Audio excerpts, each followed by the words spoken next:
오늘 설교 말씀의 제목은 하나님의 선택을 돋보이게 하는 사람, 이 말씀으로 우리 사무엘상 9장을 함께 보도록 하겠습니다. 여러분, 우리가 성경을 보다 보면 성경에는 나와 있지만 좀 이런 사람은 안 되었으면 좋겠다. 그 대표적인 사람이 누구냐면 사울, 그 다음에 솔로몬, 또 한 사람은 신약 성경에 보면 가룟 유다. 이 세 사람의 좀 공통점이 있어요. 하나님 앞에 부름을 받고 마지막 좀 끝이 안 좋았습니다. 그래도 우리는 이 사람들이 했던 말들, 또 지혜의 말들, 어떤 행위들, 이 모든 것들과 관련해서는 좀 귀담아 듣지 않는 좀 마음의 태도들이 없지 않아 있는 것 같습니다. 왜요? 끝이 안 좋으니까. 그렇지 않겠습니까? 오늘 우리가 함께 살펴볼 이 사울에 대한 말씀도 그렇습니다. 이 뒤에 가면 사울이 하나님 앞에 버림을 받습니다. 그런데 정확하게 말하면 하나님이 사울을 버린 게 아니고 성경은 뭐라고 기록하고 있습니까? 사울이 하나님의 말씀을 버렸다, 이렇게 기록이 되어 있습니다. 자, 어찌됐든 간에 결론을 정해놓고 보면 이 사울의 끝은 좋지가 않았어요. 그리고 결론을 정해놓고 봤을 때 오늘 사무엘상 9장에 보면 하나님의 선택 잘못되지 않았을까? 왜 이렇게 끝이 안 좋은 사람을 하나님이 선택하셨을까? 이런 좀 의구심이 들 때가 있습니다. 그럼 하나님은 전지하시고 전능하시고 우리는 보통 완벽하신 분이다라고 생각을 하고 있는데 하나님이 처음부터 잘못된 선택을 한 건 아닐까? 이런 여러분 의구심이 충분히 들 수도 있죠. 그런데 여러분, 항상 성경을 볼 때 마찬가지입니다. 여러분이 삶을 해석할 때도 마찬가지예요. 미리 결론을 다 정해놓고 다시 오늘 오면 안 되는 겁니다. 우리는 항상 그 순간을 봐야 돼요. 그 순간, 그 시각을 여러분 집중해서 봐야 되는 거예요. 오늘이라고 하는 이 순간, 이 시간을 집중해서 봐야 되는 겁니다. 그 속에서 하나님의 선택이 어떻게 이루어졌는가, 그걸 봐야지. 이미 책을 넘겨보니 결론은 다 정해져 있는데 끝이 안 좋으니 옛날에 하나님이 잘못 선택한 건 아닐까, 이렇게 거꾸로 보면요 상당히 여러분 문제가 많이 발생을 합니다. 예를 제가 한번 들어볼게요. 우리가 살아가면서 죄를 짓습니다. 하나님 앞에 회개 기도를 하죠. 우리는 나름대로 하나님 앞에 진실한 마음으로 회개 기도를 합니다. 그래서 어떤 사람은 울기도 하고 또 금식도 하고 통회도 합니다. 그렇죠? 그래서 하나님 앞에 용서에 대한 확신을 받고 구하기도 하죠. 그런데 이건 어디까지나 우리 입장이에요. 하나님의 입장은 다를 수가 있습니다. 어떻게 다르냐? 하나님이 가만히 보니까 이 사람이 이 죄를 놓고 회개 기도하는데 이틀이 지나서 3일이 지나서 똑같은 죄를 짓는 걸 하나님은 아셔요. 어떤 사람은 한 주가 지나서 한 달이 지나서 동일한 죄를 범하는 걸 하나님은 아셔요. 누구만 모르는 겁니까? 우리만 모르는 거예요. 하나님은 전지하시기 때문에 그걸 아신단 말입니다. 자, 그러면 하나님의 입장에서 우리가 지금 눈물 콧물 쏟아가면서 잘못했다고 다시는 그 죄를 짓지 않겠다라고 회개 기도를 했는데 하나님이 이럴 수 있죠. 너 거짓말하지 마라. 너 이틀이 지나서 3일이 지나서 너 똑같은 죄를 짓는다. 어디서 감히 나를 속이려고. 심지어는 더 빠르게 너 저 문만 열고 나서면 똑같은 죄를 짓는다. 어디서 나를 속이려고 거짓을 회개하냐. 이러면 하나님 앞에 용서받으시는 사람은 아무도 없습니다. 하나님은 전지하시지만 그것과 상관없이 지금 그 순간을 보시는 거예요. 우리가 진실하게 회개하고 있는지, 그 순간에 진실한 마음으로 하나님 앞에 예배드리고 엎드리고 있는지 하나님은 그걸 보면서 하나님의 일을 만들어 가시는 거예요. 그래서 제가 여러분들에게 말씀을 드리는 겁니다. 사울이라고 하는 사람을 하나님이 나중에 가서 이 사람이 끝이 안 좋은데 그건 우리의 관심 밖이에요. 우리는 오늘 사무엘상 9장을 통해서 하나님이 그 순간, 그 시대, 그 속에서 왜 하나님이 사울이라고 하는 사람을 선택하셨을까? 그리고 그 선택은 흠이 있을까? 절대로 흠이 없습니다. 그것은 완벽한 선택이었고 하나님이 그 시대를 살릴 수 있는 가장 최적화된 사람을 하나님은 부르셨다 하는 것을 오늘 말씀을 통해 우리는 발견하면 되는 것입니다. 여러분, 우리가 이미 갖고 있는 선입견들을 다 내려놓고, 그 선입견이 있으면 말씀이 안 들려요. 그 선입견을 다 내려놓고 하나님께서 왜 사울을 선택하셨을까? 우리 이 말씀을 통해 한번 살펴보기를 원합니다. 자, 먼저 사무엘상 9장 1절을 같이 한번 우리 읽도록 하겠습니다. 9장 1절입니다. 시작. 베냐민 지파에 기스라 이름하는 유력한 사람이 있으니 그는 아비엘의 아들이요 스롤의 손자요 베고라스의 증손이요 아비아의 현손이며 베냐민 사람이더라. 자, 사무엘상 8장에서 9장으로 넘어가는 거 이제 사사시대에서 왕정시대로 넘어가는 과도기적인 체계에 있습니다. 지난 시간에 말씀해 보면 이스라엘의 장로들이 찾아와서 왕을 세워달라고 아우성을 쳤죠. 그리고 하나님이 한 사람을 선택을 하십니다. 이스라엘에게는 12개의 지파가 있습니다. 가문이 있어요. 그런데 왜 하필 하나님은 12개의 지파 중에서 베냐민 지파를 오늘 선택을 하셨을까? 하나님의 주권이죠. 하나님의 뜻이죠. 여기에는 그 시대 속에서 나름대로 이유가 있습니다. 그것을 제가 오늘 말씀을 통해서 우리 성도님들에게 설명을 하고자 합니다. 자, 첫 번째는 여러분 무엇이냐면 베냐민 지파의 어떤 지리적인 위치 속에서 하나님이 예로부터 그 베냐민 지파에게 맡긴 사명이 있어요. 자, 이건 뭐냐? 우리 한번 여호수아 18장 11절 한번 띄워주실까요? 제가 한번 읽어드릴게요. 베냐민 자손 지파를 위하여 그들의 가족대로 제비를 뽑았으니 그 제비 뽑은 땅의 경계는 유다 자손과 요셉 자손의 중간이라. 자, 이스라엘 백성들이 이 모세를 필두로 해서 출애굽을 했죠. 그리고 모세가 죽었습니다. 그리고 여호수아가 이스라엘 백성들이 이끌고 가나안 땅으로 들어갔어요. 가나안 땅에 들어가서 땅 분배를 했습니다. 이 12개의 지파를 땅 분배를 했는데 보세요. 성경에 보면 가장 노른자, 핵심적인 땅이 어디입니까? 여러분 중심이겠죠. 그 중심에도 도로가 나 있는 땅, 거기 북쪽을 누가 땅을 차지했냐? 에브라임 지파가 차지했습니다. 그 에브라임 지파는 쉽게 말하면 요셉 지파예요. 그리고 그 남쪽은 누가 차지했느냐? 유다 지파가 땅을 차지했습니다. 힘이 제일 셌어요. 딱 중심에 노른자의 도로가 있는 그 땅이었습니다. 자, 그런데 희한하게 오늘 여호수아 말씀해 보니까 이 에브라임 지파와 유다 지파 사이에 누가 끼어 있습니까? 베냐민 지파가 끼어 있어요. 지리적으로. 그러니까 지리적으로 딱 보면 이건 어떤 의미냐? 가교 역할입니다. 중재 역할의 의미가 이미 오래전부터 담겨 있어요. 이 중재 역할, 가교 역할이 이 지리상으로 보면 나와 있습니다. 자, 왜 하나님은 막내였던 이 12개 지파 중에서 막내가 베냐민 지파였거든요. 왜 막내였던 베냐민 지파를 왕으로 선택을 했을까? 이 시대를 보니 이 가교 역할, 화평하게 하는 역할을 가장 잘 감당할 수 있는 사람이 베냐민 지파다라고 하나님은 생각했던 것 같습니다. 왜 그러느냐? 이 사사시대의 말기에 보면 이 알력이 있어요. 상호 견제를 해요. 다툼이 있어요. 무엇을 보면 알 수 있습니까? 이미 지난 시간에도 사무엘을 찾아와가지고 왕 삼아달라고 하잖아요. 왕 뽑아달라고 하잖아요. 말은 하진 않았지만 우리 지파가 가장 힘이 세니 우리 지파에도 왕 뽑아달라는 이야기예요. 또 우리 지파가 가장 힘이 세니 왕 뽑아달라는 이야기예요. 이 사무엘에게 계속 압력을 넣는 이야기입니다. 그러면 대표적으로 누가 그런 얘기를 했을까요? 가장 그 당시 힘이 세었던 에브라임 지파, 또 가장 힘이 세었던 유다 지파. 당연히 우리가 사람이 많으니까 힘이 세니까 우리가 왕이 돼야 된다 했죠. 그러면 나머지 지파들은 가만히 있겠습니까? 여러분 요즘 이 정치를 보십시오. 힘센 사람만 대표됩니까? 우리도 대표될 수 있다. 그래도 다 나오잖아요. 나머지 지파들도 어디 하나님의 일을 사람 수 가지고 했느냐? 우리도 감당할 수 있다. 왕 삼아달라. 이것이 사사시대 말기에 알력 싸움이었어요. 왕은 어디에서 외부에서 데리고 오는 게 아니지 않습니까? 그 안에서 선택을 하는데 이 알력 싸움과 반목과 견제가 너무 심했어요. 특히 심했던 곳이 어디입니까? 에브라임 지파와 유다 지파입니다. 자, 그런데 이 중간을 가장 가교 역할을 잘할 수 있는 것이 하나님 보실 때 누구였습니까? 큰 불이 꺼뜨릴 수 있는 사람, 끌 수 있는 사람이 바로 베냐민이었습니다. 아, 목사님 어떻게 가운데 끼어 있다고 해서 그 막내가 이 두 지파를 잘 감당해낼 수 있겠습니까?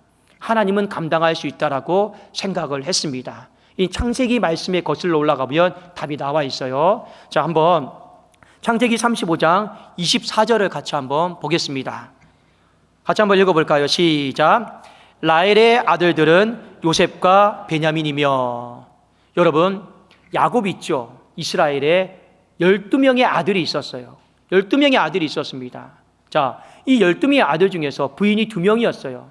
하나는 레아였어요. 이 레아를 통해 나온 자손이 이 10개의 지파를 이루었고, 그리고 라헬을 통해서 나온 자녀가 바로 베냐민과 요셉입니다. 그런데 이 야곱은 라헬을 끔찍히 사랑했어요. 끔찍히 사랑했습니다.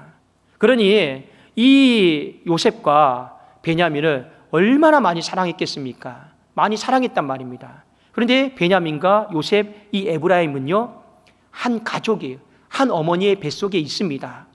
그러니 여러분, 에브라임 지파가 어렵고 힘든 일이 있고 또 베냐민이 또 무언가 요청을 하면 여러분 듣겠습니까? 안 듣겠습니까? 하나밖에 없는 내 동생이에요. 그 여러분, 우리 창세기 말씀을 통해서 얼마나 이 요셉이 베냐민을 끔찍히 사랑합니까? 그 애굽 땅에 내려왔을 때 진짜 네가 내 동생이냐, 내 혈육이냐 하면서 울고 하잖아요. 내가 끝까지 너를 돌보겠다. 여러분, 이건요, 이 혈육의 피는 어쩔 수가 없어요. 그런데 바로 이 베냐민이 바로 에브라임 밑에 있어요. 여기에 대해서는 우리가 이의를 제기할 사람이 아무도 없습니다. 막내가 이야기하는데 여러분 거절할까요? 거부하지 않습니다. 자, 남쪽에 있는 유다를 한번 봅시다. 창세기 43장 8절 9절 제가 한번 읽어드릴게요. 유다가 그의 아버지 이스라엘에게 이르되 저 아이를 나와 함께 보내시면 우리가 곧 가리니 그러면 우리와 아버지와 우리 어린아이들이 다 살고 죽지 아니하리이다. 내가 그를 위하여 담보가 되오리니 아버지께서 내 손에서 그를 찾으소서. 내가 만일 그를 아버지께 데려다가 아버지 앞에 두지 아니하면 내가 영원히 죄를 지겠다. 여러분, 이게 무슨 말이냐?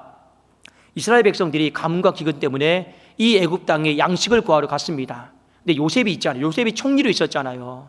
가족 관계를 다 알잖아요. 그러니까 요셉이 어떻게 합니까? 어떻게 합니까?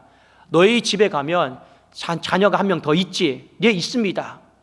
그 자녀 데리고 와라. 그러면 양식 주고 여기 있는 사람 다 풀어주겠다고 한 거예요. 그 자녀가 누구입니까? 그 야곱이 애지중지하고 사랑하고 있는 베냐민이었어요. 그러니 가족들이 돌아와서 이 얘기를 합니다. 아버지 어떡합니까? 그 애굽의 높으신 분이 베냐민 데리고 오라는데요. 그러니까 야곱이 어떻게 합니까? 왜 가족 관계를 이야기해서 일을 더 힘들게 만드냐? 나는 이미 라헬에게서 난 요셉도 죽었다고 생각을 하는데 이 베냐민마저 죽으면 나는 어떻게 하겠느냐고요. 탄식하는 장면이 나와요. 이때 유다가 이렇게 얘기합니다. 아버지, 식구들이 다 죽게 생겼어요. 그러면서 뭐라고 합니까? 만일 내가 이 베냐민과 함께 내려가서 다시 베냐민을 아버지 품으로 돌려놓지 못하면 내가 영원히 저주를 받겠습니다. 여기 나오잖아요. 내 생명이 담보가 되어서 어떻게든지 이 베냐민은 내가 영원히 책임지겠습니다. 이 얘기가 나와요. 자, 베냐민을 중심으로 해도 이로 누가 있습니까? 바로 한 어머니 뱃속에 있는 에브라임이 있고 요셉 지파가 있고, 그리고 베냐민을 아래로 해서 누가 있습니까? 영원히 내 삶을 책임지겠다라고 하는 유다 지파가 있는 거예요. 하나님이 보실 때 이 베냐민만큼, 이 막내만큼 그 시대의 알력과 반목과 견제와 미움과 시기를 조종할 수 있는 사람은 베냐민 외에는 없다고 보신 거예요. 그래도 하나님은요 12개의 지파 중에서 베냐민을 선택하셨습니다. 하나님의 가장 탁월한 최적화된 선택인 것이죠. 이 두 큰 불만 꺼뜨릴 수 있다라면, 끌 수만 있다라면 나머지는 다 잠잠하게 할 수가 있거든요. 그래도 하나님은 베냐민을 선택하셨습니다. 또 하나, 하나님께서 베냐민 지파를 선택하신 것은 그 시대 상황 속에서 또 한 가지 우리가 찾아볼 수가 있는데, 사사기 19장에 보면 이 사사시대의 말기에 끔찍한 성적인 범죄가 일어납니다. 어떤 일이 일어나느냐? 레위 지파가 있어요. 이 레위 지파 첩이 있는데 이 베냐민이요 어떻게 하냐면 그 첩들을 다 융간을 합니다. 이 소식을 듣고 이스라엘의 11개 지파가 분노해서 일어났어요. 분노해서 일어나서 어떻게 했습니까? 어떻게 그런 일을 행할 수 있느냐 하면서요 이 베냐민 지파를 씨를 말리기로 한 것이에요. 그래서 그때 얼마나 많은 베냐민 지파가 죽은지 몰라요. 그리고 600명 정도만 다 도망을 쳐서 겨우 목숨을 유지했던 사건이 있었습니다. 그게 사사기 19장에 나와 있거든요. 자, 사사기 20장 47절 48절 여기 보면 도망친 사람들이 나오고 이 이스라엘의 11개 지파가 이 사건에 분개해서 이 베냐민 지파를 몰살시키는 장면도 나옵니다. 제가 한번 읽어드릴게요. 베냐민 사람 600명이 돌이켜 광야로 도망하여 림몬 바위에 이르러 거기에서 넉 달 동안을 지냈더라. 그 칼에 피해서 넉 달 동안 숨어 지낸 거예요. 자, 그 다음에 48절에 이스라엘 사람이 베냐민 자손에게로 돌아와서 온 성읍과 가축과 만나는 자를 다 칼날로 치고 닥치는 성읍은 모두 다 불살랐더라. 그러니 한 지파가 컸는데 사람이 많았는데 600명만 남고 다 죽은 겁니다. 멸망한 겁니다. 그래도 하나님의 은혜죠. 진노 중에 하나님이 긍휼을 베풀어 주셔서 600명이라도 살아남은 것입니다. 그래도 살아남아서 여러분 베냐민 지파의 후손 중에 누가 나온 줄 압니까? 사도 바울이 나왔어요. 여기서 하나님이 진노 중에 긍휼을 베풀지 않았더라면 우리는 사도 바울을 만날 수가 없었습니다. 왜 제가 이 말씀을 드리느냐? 그래도 나머지 11개 지파는 부유하게 살고 있어요. 힘있게 살고 있어요. 그런데 하나님이 보실 때, 아비의 마음으로 보실 때 그 새끼손가락이 안 그래도 막내인데 너무 약해요. 어마어마하게 약해요. 그러니 하나님이 어떻게 하는 겁니까? 진노 중에 긍휼을 베풀어 주시는 거예요. 그래도 다시 한번 기회를 주시는 거예요. 어떻게 해요? 내가 너를 왕으로 삼을 테니 잘해봐라. 다시 한번 하나님이 진노 중에 긍휼을 베푸셔서 다시 시작하고 다시 일어날 수 있는 도약의 기회를 하나님이 베풀어 주신 것입니다. 이러한 측면에서 우리가 시대적인 관점 속에서 하나님이 베냐민을 선택했고 여기에 대해서 이의 제기를 하는 사람은 많지 않았습니다. 여러분, 특별히 왜 하나님이 베냐민 지파를 더 선택했을까? 그 시대와도 좀 맞물려 있는데 제가 이것은 좀 덧붙여서 좀 말씀을 드리겠습니다. 지금 왕이 선택이 되면 그가 제일 먼저 해야 될 일이 뭘까요? 블레셋과 싸워야 되는 거예요. 블레셋과 싸워야 되죠. 근데 여러분, 블레셋이 만만치가 않습니다. 블레셋 하면 누가 나옵니까? 골리앗 생각나시죠? 이 신장이 어마어마하게 다 거인 족속들입니다. 굉장히 두려운 족속들이에요. 왕이 되면 무조건 블레셋과 싸워야 돼요. 막아내야 돼요. 그래야지만이 왕으로서 인정을 받죠. 근데 하나님은 딱 보았을 때 베냐민이 가장 잘하겠다, 이런 생각이 들었던 것 같습니다. 왜 그러느냐? 사무엘상 9장 16절에 보면 이렇게 나와 있습니다. 내일 이맘때에 내가 베냐민 땅에서 한 사람을 내게로 보내리니 너는 그에게 기름을 부어 내 백성 이스라엘의 지도자로 삼으라. 그가 내 백성을 블레셋 사람들의 손에서 구원하리라. 제발 이 블레셋 사람들에서 좀 건져달라고 이스라엘 백성들이 오랜 시간 동안 기도했고 하나님은 그 응답으로 베냐민 지파를 말씀하신 거예요. 그래 나왔잖아요. 내 백성의 부르짖음이 내게 상달이 되었으므로 내가 그들을 돌보았노라 하셨더니 기도의 응답으로 하나님은 베냐민을 허락하셨어요. 그럼 왜 베냐민일까? 이유가 있죠. 여러분, 창세기 49장 27절에 보면 이 야곱이 죽기 전에 12명의 아들을 불러다가 축복하는 장면이 나옵니다. 여러 가지로 축복을 해요. 유다는 나중에 왕이 나오겠고, 또 요셉은 샘 곁에 무성한 가지라 담장을 뛰어넘을 것이다. 막 좋은 축복도 다 받았거든요. 근데 그 축복 중에 베냐민은 그때 당시에 어떤 축복을 받은지 아십니까? 성경에 보면 이렇게 나와 있습니다.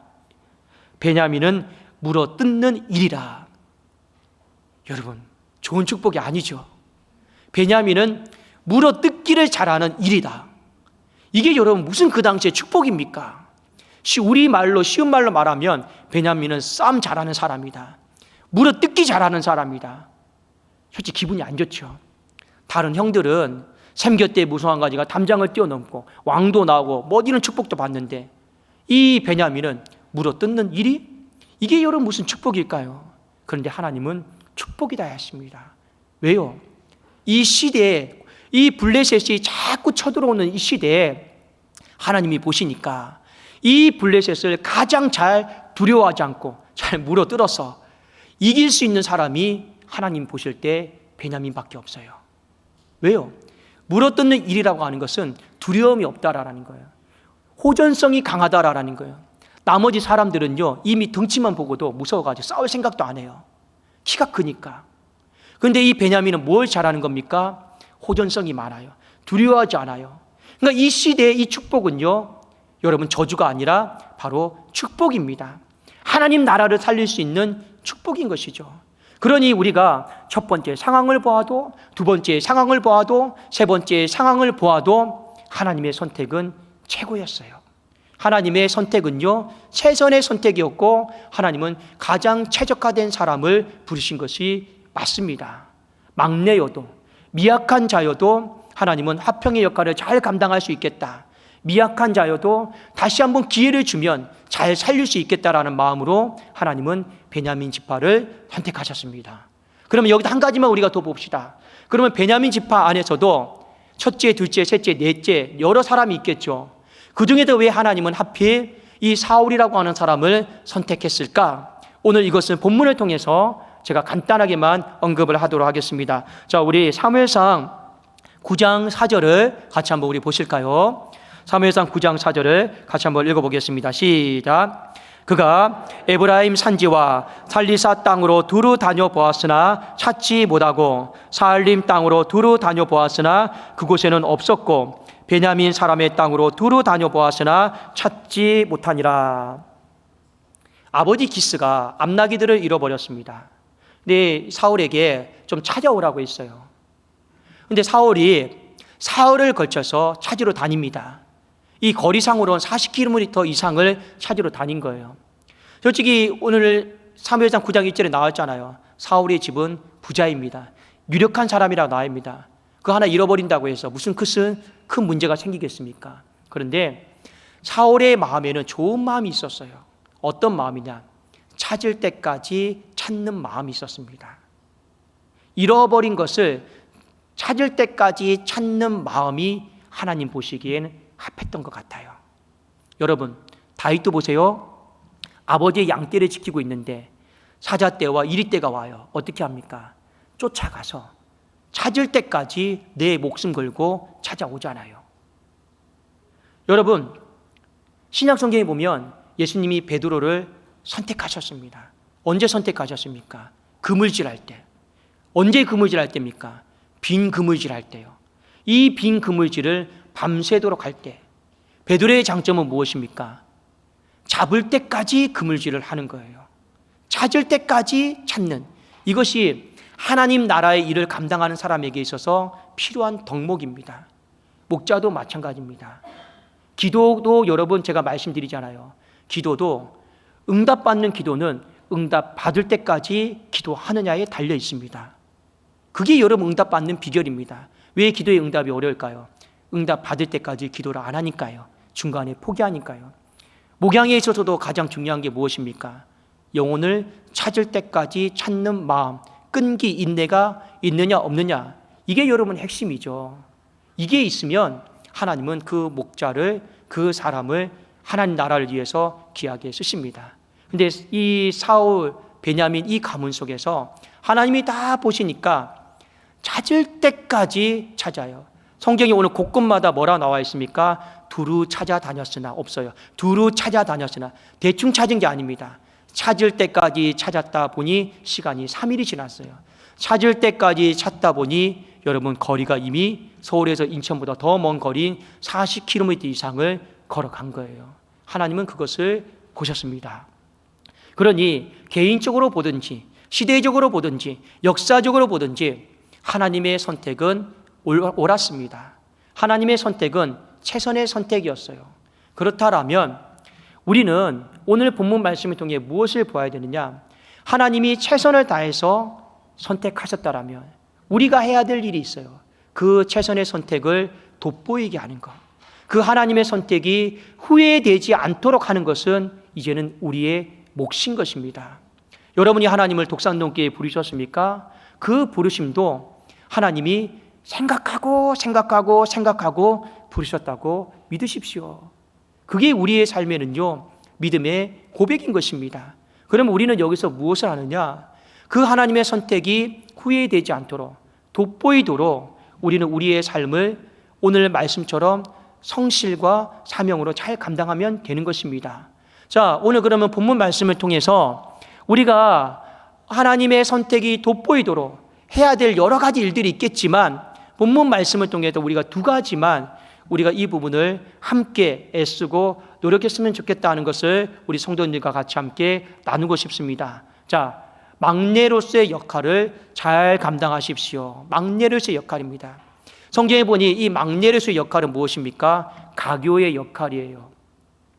화평케 하는 역할입니다. 그것이 막내의 역할입니다. 예나 지금이나 어디를 가든지 알력이 있어요. 힘겨루기가 있습니다. 반목이 있고 견제하는 것이 있습니다. 합평하면 얼마나 좋을까요? 반목이 있고 견제가 있고 알력이 있으니까 서로 돕지 않아요. 협력하지 않는 경우도 굉장히 많이 있습니다. 교회도 마찬가지지 않겠습니까? 가정 안에도 마찬가지지 않겠습니까? 합평하면 얼마나 좋겠습니까? 그런데 희한하게 반목이 있어요. 견제가 있어요. 싸움이 있어요. 시기, 다툼, 미움이 있어요. 그런데 이 속에서 세 부류의 사람이 있습니다. 한 사람은 무관심한 사람이 있어요. 이것도 좋지 않죠. 또 한 사람은 그 틈새를 벌어지게 만드는 사람이 있어요. 거짓으로, 나쁜 소문으로, 나쁜 감정으로 그렇게 하면 어떻게 됩니까? 화평이 깨지죠. 목자와 성도 간의 관계도 틈이 발생할 수 있어요. 근데 어떤 사람은 그 틈을 더 벌어지게 만드는 사람이 있어요. 그러면 여러분, 틈이 벌어지면 성도가 목사의 설교가 들리겠습니까? 안 들리겠습니까? 안 들리는 거죠. 이것도 나쁜 거예요. 이제 화평케 하는 사람, 이 베냐민의 가교의 역할은 무엇입니까? 형님들, 싸움 멈추세요. 네가 뭔데? 형님들, 하나님 앞에서 약속하지 않았습니까? 내 삶은 평생 보여주겠다고, 내 말은 평생 듣겠다라고. 맞지. 그러면서 화평케 되는 거 아니겠습니까? 여러분, 막내의 역할을 잘 감당하셔서 여러분이 발을 내딛는 곳마다 싸움이 멈추고, 여러분 알력이 멈추고, 견제하고 비방하고 이런 것들이 멈추고 다시 그리스도 안에서 화평이 이루어지기를 주의 이름으로 축원합니다. 그래서 팔복에도 나와 있잖아요. 화평하게 하는 자는 복이 있나니 천국이 저희 것이요. 여러분, 천국이 저희 것이라 새벽기도 때 말씀드렸죠. 왕이 되게 하셔서 다스리게 한다 했습니다. 맞아요. 하나님은 베냐민에게 화평케 하는 일을 잘 감당할 걸 믿었기 때문에 바로 왕으로 삼으신 거예요. 여러분, 막내의 역할을 잘 감당할 수 있기를 주님의 이름으로 축원합니다. 또 하나, 여러분의 인생 가운데 하나님은 진노 중에도 기회를 주시는 분이십니다. 때로는 내 삶에 허물이 많아요. 연약함이 많아요. 망해갈 수 있습니다. 그래도 하나님의 마음은 무엇이냐? 그 약한 새끼손가락을 보면서, 그 미약한 자를 보면서 너가 죄를 지었기 때문에 너는 망해가라. 절대 하나님은 그렇게 말씀하시는 분이 아닙니다. 하나님은 상한 갈대를 꺾지 아니하시고 꺼져가는 그 불꽃도 다시 어떻게든지 활활 타오르게 하시는 분이 하나님이셔요. 그래서 항상 아버지의 마음을 기억하십시오. 진노 중에도 긍휼을 베풀어 주십니다. 어떻게 긍휼을 베풀어 주십니까? 한 번 더 기회를 주시는 거예요. 어떻게 해요? 너 한 번 더 잘해봐라. 너 한 번 왕으로 내가 삼아줄 테니 이 미약한 지파를 다시 한번 일으켜 세워봐라. 그렇게 말씀하시는 분이 하나님이 아니겠습니까? 하박국 선지자가 그래서 그렇게 기도했습니다. 하나님, 진노 중에도 긍휼을 베풀어 주옵시고 다시 한번 하나님의 나라가 이 수년 내에 부흥하게 하여 주시옵소서. 이스라엘 백성들이 술을 다 까먹었어요. 그런데 진노받고 있다는 걸 알았습니다. 하나님 긍휼을 베풀어 줘서 다시 한번 기회를 주셔서 부흥케 하여 주시옵소서. 하나님의 마음을 알고 기도한 것 아니겠습니까? 맞습니다. 하나님이 우리의 삶에 봉사의 기회를 주고 섬김의 기회를 주는 것, 무언가를 감당할 수 있는 기회를 주는 건 결코 나의 잘남이 아니에요. 내가 시간이 많아서요, 건강이 좋아서요, 아닙니다. 시간 걷어가시면 시간 자랑 못해요. 건강 걷어가시면 건강도 자랑 못합니다. 내가 똑똑해서요, 내 지혜를 걷어가시면 그 지혜도 자랑을 못하는 거예요. 잘나서 하나님이 나에게 기회를 주시는 게 아닙니다. 내가 똑똑해서 하나님이 선택하신 게 아니다라는 거예요. 진노 중에 하나님이 긍휼을 베푸셔서 한 번 더 기회를 주시는 거예요. 저도 이 목양을 그런 마음으로 감당하고 있습니다. 지나온 모든 세월들을 돌아보면 하나님 앞에 지은 죄가 너무 많아요. 진노받아 마땅한 인생입니다. 그러나 하나님 앞에 이 독산동께 내 인생의 마지막이다 생각하고 어떤 마음입니까? 내가 잘나서, 내가 똑똑해서 목양한다, 이런 생각을 한 번도 가져본 적이 없습니다. 마음은 딱 한 가지입니다. 내 인생의 마지막 기회다.